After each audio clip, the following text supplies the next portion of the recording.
Graça e paz, meu irmão, gratidão damos a Deus pela oportunidade de vivermos um novo dia.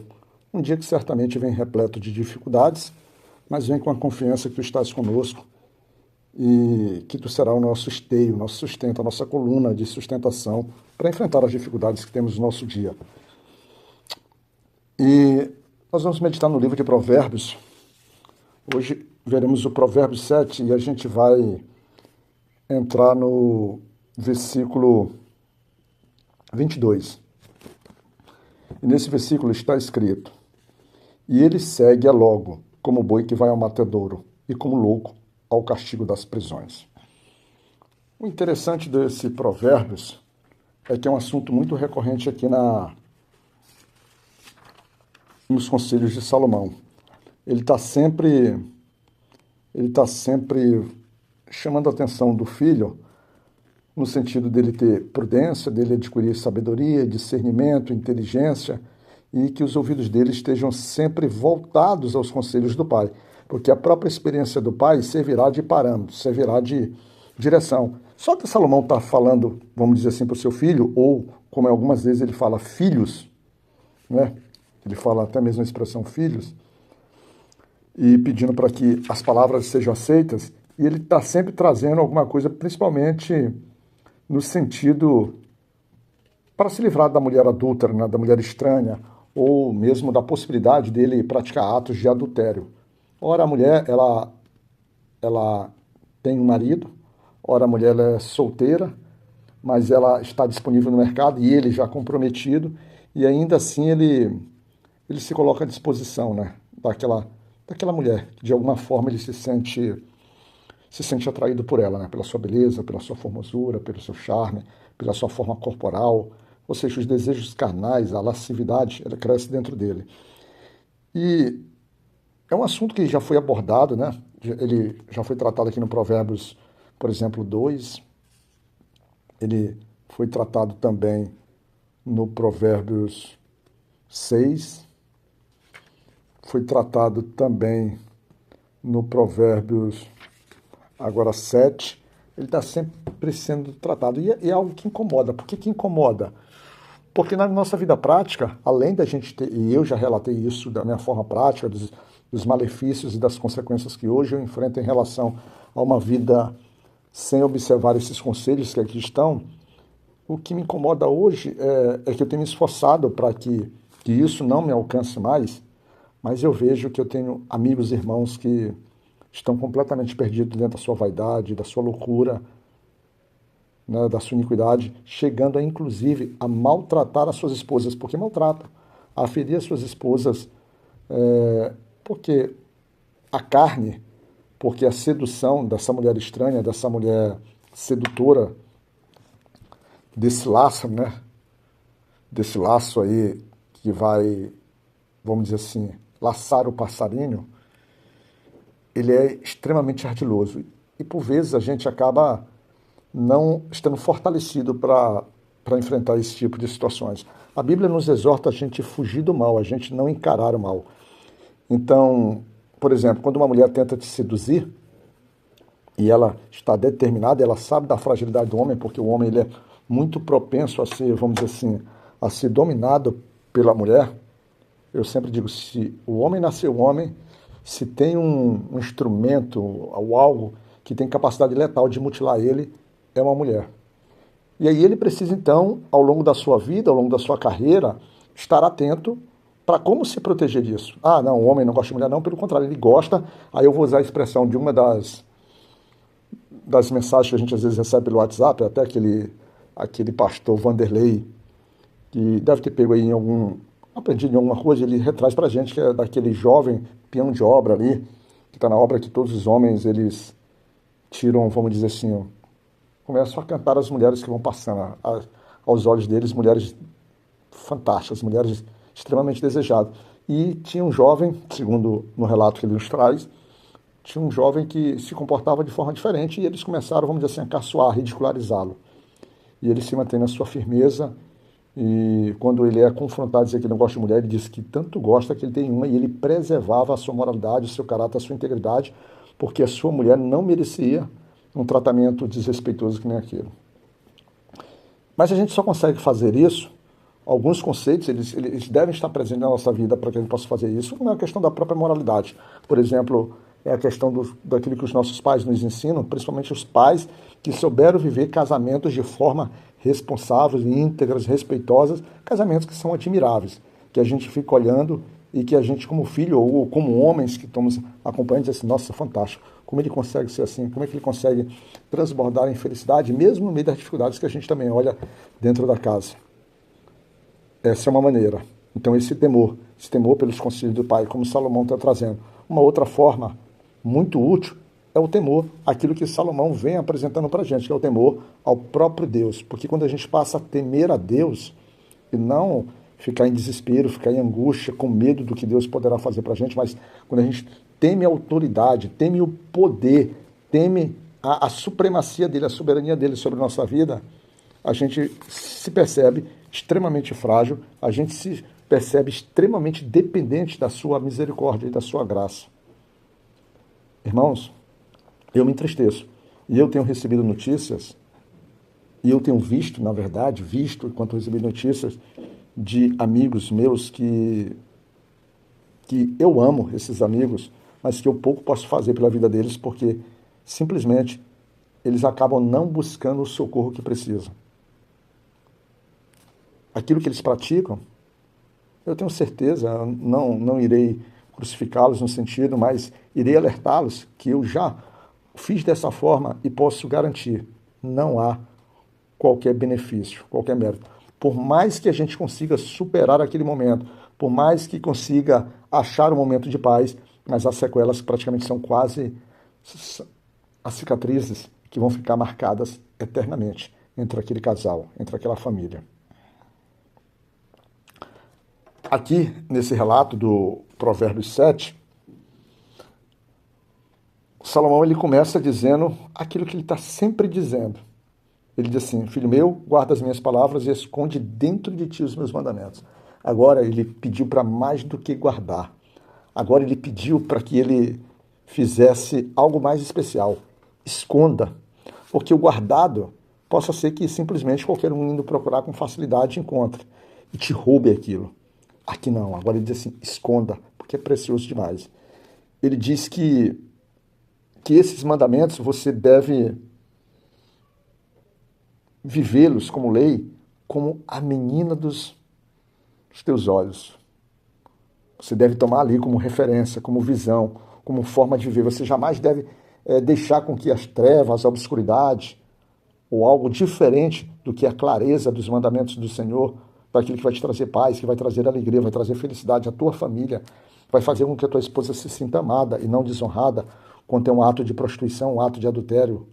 Irmão, para que isso? Preserva a tua casa, cuida da tua esposa, você esposa, se também estiver da mesma forma. Às vezes eu estou falando e estou focado mais no homem, porque o conselho parece ser mais direcionado ao homem, que tem por uma tendência natural uma inclinação, ou pelo menos tinha, quando o mundo era um pouquinho mais ajustado, tinha uma inclinação um pouquinho maior para esse tipo de acontecimento. As mulheres tinham pela própria forma cultural de viver, as consequências de tudo aquilo, elas acabavam se privando um pouco mais, tentando manter as suas vestes um pouco mais limpas, um pouco mais brancas. O homem parece que vira e mexe, ele perde esse interesse. Parece que ele quer viver na lama dos porcos. Falo com autoridade de quem viveu nisso. E que autoridade negativa, né? Que exemplo que eu deveria aqui me envergonhar e me envergonho. Assim como Paulo se envergonhava de ter vivido muito tempo longe ali das ações da direção de Deus, a gente aqui da mesma forma. E esse Provérbios, ele vai desse mesmo contexto, de um contexto de um homem que é extremamente, vamos dizer assim, desrespeitoso em relação à sua casa, à sua mulher. Ele deixa a sua mulher porque ele procura outras mulheres na rua. E eu posso dizer, eu que tenho vivido isso por meio de amigos, já vivi isso na minha forma prática, mas que hoje eu posso vos garantir, hoje eu tenho me blindado contra esse pecado. Eu tenho outros que eu preciso resolver na minha vida, mas quanto a esses, eu agradeço a Deus o quanto Ele tem me dado força, Ele tem me dado sustentação contra isso. Mas eu queria que essa mesma força, essa mesma habilidade chegasse aos corações de amigos que eu amo, mas que eu tenho certeza, que eu tenho sabido, eu tenho acompanhado na vida prática, eu tenho tentado alertá-los, mas eu não sequer encontro espaço para isso. A família deles é como se fosse minha própria família. A dor que eles passam é uma dor que passa por mim. Mas as escolhas são pessoais. Dentro desse Provérbios, lá no versículo 7, se diz: vi entre os simples, descobri entre os jovens um mancebo falto de juízo, que passava pela rua junto à sua esquina e seguiu o caminho da sua casa. A gente pode observar que são pessoas que vivem vagueando pela rua, que parece que não estão tendo o que fazer, parece que não estão tendo o que se ocupar, parece que as suas responsabilidades da casa já não são mais a primazia, parece que a felicidade da sua família, os cuidados com a sua mulher, o cuidado dos seus filhos, a educação, o cuidado, o zelo com a palavra do Senhor dentro da casa já não é mais de interesse. Esses homens que abrem esse caminho, que abrem essa possibilidade, eles se tornam muito mais acessíveis. E a palavra aqui ele diz, um jovem, ele está falando sobre o jovem, douto, mancebo, falto de juízo, alguém que está faltando maturidade. E ele fala sobre o jovem, a gente aqui às vezes, por vezes, eu estou falando de adultos, pessoas que já têm mais de 30, mais de 40, até mesmo mais de 50. E isso nos entristece, porque a gente sabe que como está escrito aqui, a dor, o sofrimento vai ser extremamente presente na vida dessas pessoas, dessa família. O interessante é que o relato, ele traz uma mulher, que no versículo 10 diz assim, e eis que uma mulher lhe saiu ao encontro, com enfeites de prostituta e astuto coração. É uma mulher que normalmente usa a sua sedução, usa as roupas exuberantes, faz com que a sua carne, a sua pele, o seu corpo, acabe sendo objeto de desejos de homens que estão completamente desprevenidos, ou às vezes que estão até insatisfeitos na sua vida pessoal. E para você, mulher, é importante você observar o quanto também você contribui para esse processo. Não estou dizendo que a culpa é sua, a responsabilidade maior é do homem, mas que você não deve servir de instrumento municiando o teu marido para que ele possa se tornar frágil, para que ele possa se tornar um jovem mancebo, como se diz aqui, com falta de juízo, alguém com sua fragilidade, com insatisfações. É preciso uma comunicação sincera, é preciso que haja correspondência entre ambos os pensamentos, é preciso que o casal possa se entender, que fale com clareza e que vá se ajustando ao longo da sua caminhada diante das suas dificuldades. Para que essa mulher ela não tenha a capacidade de fazer, através da sua espreita, né? Através da sua vigília, através das suas observações, ela não consiga perceber que você, homem, que você, marido, agora é uma presa fácil. E aí essa mulher, tratada como uma prostituta e com seu coração ardiloso, no versículo 18 faz aquilo que todo homem, pelo menos todo homem sensato, todo homem não temente ao Senhor, todo homem que não preserva uma relação maior do que a própria sua relação mundana, secular, uma relação com Deus, ele ouve, vem, saciemo-nos de amores até pela manhã, alegremo-nos com amores. E aí eu fico fazendo uma volta ao meu passado, uma volta à minha juventude. Se eu ouvisse um negócio desse aqui, o quanto isso aqui me seduziria com facilidade. Extremamente com facilidade. Por quê? Porque eu não vivia para o Senhor. Eu não me preocupava com a palavra de Deus. Talvez dentro do meu coração Deus nem existisse. Mesmo eu nunca tendo manifestado com a minha boca que eu não creio em Deus. Mas talvez, porque as minhas ações, os meus atos, as minhas atitudes, elas sempre me separavam, me distanciavam de Deus. E quanto eu me envergonho disso, meu irmão. O quanto hoje eu percebo que de fato, eu vivia como o versículo de abertura, como um boi que vai para o matadouro. E no versículo 23 ele diz, até que a flecha lhe atravessa o fígado, como a ave que se apressa para o laço, e não sabe o que ele está ali contra a sua vida. A falta de sensatez, a falta de visão, a falta de intimidade com Deus permite isso. Faz com que você, apesar de ser um ser criado e abastecido pelo Senhor com inteligência divina, um sopro de inteligência divina, que dá ao homem a capacidade de criar ou de transformar as coisas que o Senhor colocou à nossa disposição e fazer esse mundo de tecnologia, esse mundo de coisas fantásticas, com sua mão transformadora.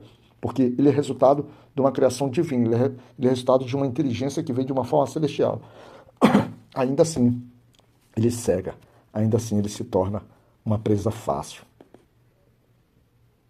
E por fim, no versículo 27, para que você, para que eu, para que todos aqueles que insistem em não observar, em não buscar nas Escrituras um caminho de orientação, um caminho de de fundamento. A gente sempre diz assim, eu errei porque ninguém me falou, eu errei porque eu não sabia essas coisas. Não, mas aqui está à tua disposição, meu filho. Lá no versículo 27 diz, caminhos de sepultura é a sua casa, os quais descem às câmaras da morte. Você pode até continuar nessa tua insensatez, mas a resposta que tu vai encontrar é isso. A cama dela, a casa dela, é um caminho que te levará à sepultura. E é uma sepultura que não te dará o direito de você gozar a eternidade com o Senhor Jesus Cristo. Porque uma sepultura e esses tipos de pecado, eles são pecados com uma consequência muito grande da vida. Quando você não encontra a morte ainda, porque você há um arrependimento, que você consegue se arrepender ao longo da sua vida a tempo, e mudar de rota e buscar no Senhor sua clemência e misericórdia, mas ainda assim as consequências se farão muito presentes na sua vida, com uma diferença. Mas agora tu vai ter o Senhor para te sustentar, o Senhor para te guardar, o Senhor para conter as tuas lágrimas e dizer, meu filho, apenas se mantenha em perseverança, porque agora o teu caminho é diferente. Essa sepultura já não te encontrará mais. Fica na graça de Deus e Pai, que o Senhor possa nos sustentar. Irmãos, pare enquanto há tempo com essa prostituição, com esses adultérios e com esse caminho que te leva sempre à morte. Que Deus nos cuide.